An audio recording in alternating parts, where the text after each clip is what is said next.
রাতের অন্ধকারে চুরি করলে মেলে পুণ্য, আর পিঠে লোহার বড়শি গাঁথলেও ঝরে না এক ফোঁটা রক্ত। মহাদেবের এমন অলৌকিক লীলার কথা জানেন কি? মহাদেব আর তার ভক্তদের এই অদ্ভুত সুন্দর গল্প নিয়ে মন শুদ্ধির আরো একটা নতুন পর্বে আপনাদের সবাইকে স্বাগত।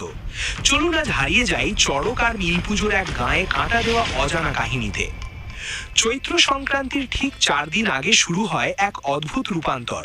প্রথম দিনে গ্রামের অতি সাধারণ মানুষগুলো তাদের প্রাত্যহিক জীবনের মায়া ত্যাগ করে সন্ন্যাসী বা ভক্তা হয়ে ওঠেন। নদী বা পুকুরে স্নান সেরে চুল নখ কেটে তারা এক অবিশ্বাস্য কাজ করেন। নিজেদের জন্মগত গোত্র চিরতরে ভুলে গিয়ে 4 দিনের জন্য শিব গোত্র বা রুদ্র গোত্র গ্রহণ করেন। নতুন পৈতে বা উত্তরীয় পরে তারা হয়ে ওঠেন মহাদেবের একেবারে ঘরের লোক। আর নিয়ম মেনে শুরু হয় মাটিতে শোয়া এবং একবেলা নিরামিষ হবিষ্যান্ন খাওয়া। এরপর দ্বিতীয় দিনে শুরু